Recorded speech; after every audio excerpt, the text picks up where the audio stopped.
অস্থির লেভেলের design, 120 hertz refresh রেটের অ্যামোলেড প্যানেল, দুর্দান্ত ক্যামেরা কোয়ালিটি, পাশাপাশি ওয়ান অফ দ্য বেস্ট একটা ফ্ল্যাগশিপ চিপসেট 2024 সালের 70 ওয়াটের ফাস্ট চার্জারের সাথে টেকনো আমাদের মাঝে মিড বাজেট সেগমেন্টে লঞ্চ করেছে techno Camon 30 premier. One of the best একটা ফোন হতে যাচ্ছে 2024 সালের।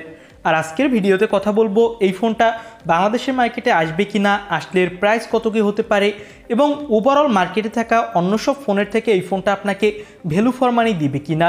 So one of the best একটা ফোন কিনতে হলে ভিডিওটা শেষ পর্যন্ত দেখতে থাকুন। লুক ডিজাইন দিয়ে যদি কথা বলি তাহলে এই ফোনটাতে ব্যাক সাইডে মোটামুটি বড়সড়ই একটা সার্কেল ক্যামেরা বাম্প দেওয়া হয়েছে, এবং এই ফোনটার ক্যামেরা বাম্পের সাইডে আলাদা একটা লেয়ার দেওয়া হয়েছে, যার ফলে ফোনটার ব্যাক প্যানেল দেখতে অনেক বেশি জোস লাগছে। ব্যাক প্যানেলে ফোনটাতে ব্যবহার করা হয়েছে ইকো লেদার, এবং ব্যাক প্যানেলটা কিন্তু অনেকটা বক্সি টাইপের, এবং সামনেও ব্যবহার করা হয়েছে flat display. In display fingerprint sensor পাবেন এই ফোনটাতে। তো ওভারঅল যদি বলি তাহলে লুক ডিজাইন পাশাপাশি বিল্ড কোয়ালিটি এক কথায় টপ লেভেলের। কর্নিং গরিলা গ্লাস 5-এর প্রোটেকশন পাবেন এই ফোনটাতে, আর এই ফোনটাতে ইউজ করা হয়েছে অ্যালুমিনিয়াম ফ্রেম। ফোনটার ডিসপ্লেটা হলো 6.77 ইঞ্চি মাপের 1.5K রেজুলেশনের এলটিপিও অ্যামোলেড প্যানেল, যেটা 120 হার্টজ রিফ্রেশ রেটের এবং HDR সাপোর্টেড। ডিসপ্লের স্ক্রিন টু বডি রেশিও 89.9%। তো বুঝতেই পারছেন ডিসপ্লের চিন বেজেলস অনেক কম, একদম ফ্ল্যাগশিপ লেভেলের। কর্নিং গরিলা গ্লাস 5-এর প্রোটেকশন পাবেন এই ডিসপ্লেতে, এবং এই ডিসপ্লেটা হলো একটা অলওয়েজ অন ডিসপ্লে। ওভারঅল যদি বলি তাহলে ফোনটার ডিসপ্লে কোয়ালিটি আমার কাছে অনেক বেশি জোস লেগেছে। 120 হার্জের সাথে 1.5K রেজুলেশন, আবার অ্যামোলেড প্যানেল থাকার ফলে ডিসপ্লেতে অনেক ভালো স্মুথ পারফরমেন্স পাবেন এখানে। এবার আমরা কথা বলতে যাচ্ছি ফোনটার পারফরমেন্স কোয়ালিটি নিয়ে। এই ফোনটাতে ইউজ করা হয়েছে মিডিয়াটেকের ডায়মেনসিটি 8200 চিপসেট, যেটা 4 ন্যানোমিটার আর্টিটেকের উপর বেস করে তৈরি, আর এর up to clock speed 3.1 gigahertz. তো বুঝতেই পারছেন পারফরমেন্সের দিক থেকে এই ফোনটা কতটা জোস হতে যাচ্ছে। এখানে আপনি সব ধরনের গেম পাশাপাশি মাল্টিটাস্কিং এবং এডিটিং সফটওয়্যার খুবই ভালোভাবে রান করাতে পারবেন। কোনো ধরনের ল্যাগ ইস্যু এখানে আপনাকে ফেস করতে হবে না।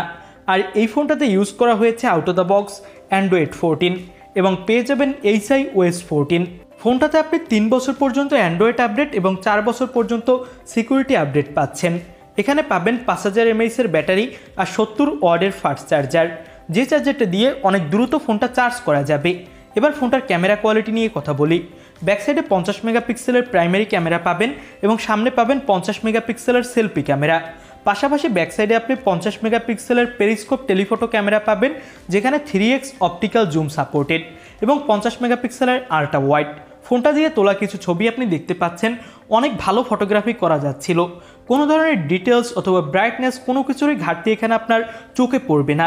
এক কথায় টপ লেভেলের ক্যামেরা কোয়ালিটি, এবং মার্কেটে থাকা অন্য সব ফ্ল্যাগশিপ ফোনগুলোকেও এই ফোনটার ক্যামেরা সেকশন টেক্কা দিতে পারবে বলে আমার কাছে মনে হয়েছে। খালি একবার ভাবেন 50 মেগাপিক্সেলের সেলফি ক্যামেরা, 50 মেগাপিক্সেলের টেলিফটো ক্যামেরা, আল্ট্রা ওয়াইড ক্যামেরাটাও 50 মেগাপিক্সেলের। তো এক কথায় আমার কাছে জোস লেভেলের লেগেছে। যারা ওয়ান অফ দ্য বেস্ট একটা ক্যামেরা কোয়ালিটির ফোন পাশাপাশি বেস্ট একটা পারফরমেন্সের ফোন কিনতে চান, তাদের তালিকায় অবশ্যই এই ফোনটা থাকার মতো। এবার ফোনটার প্রাইস নিয়ে কথা বলবো। এই ফোনটার একটা ভেরিয়েন্টই এসেছে 12512 জিবি, আর এই 12 জিবির সাথে আপনি আরও 12 জিবি ভার্চুয়াল র্যাম অ্যাড করতে পারবেন, অর্থাৎ 24512 জিবি।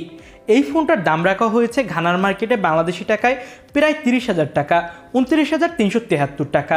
বাংলাদেশের মার্কেটে আসলে এই ফোনটার দাম হবে 35 থেকে 40,000 টাকার আশেপাশে। তো এই বাজেটে যদি আমরা অন্য সব ফোনগুলোকে দেখি তাহলে কিন্তু এই ফোনটা সেই তুলনায় ক্যামেরা, পারফরমেন্স, ডিসপ্লে কোয়ালিটি সব দিক থেকেই ভালোই এগিয়ে থাকবে, এবং বাংলাদেশের মার্কেটে আগামী 1 মাসের মধ্যে এই ফোনটা আনঅফিসিয়ালভাবে চলে আসবে। তবে অফিসিয়ালভাবে এই ফোনটা দেশের মার্কেটে না আসারই কিন্তু সম্ভাবনা বেশি। ওভারঅল আমার কাছে এই ফোনটা ভালোই লেগেছে। আপনাদের কাছে কেমন লেগেছে সেটা অবশ্যই আমাদের কমেন্ট বক্সে জানাবেন।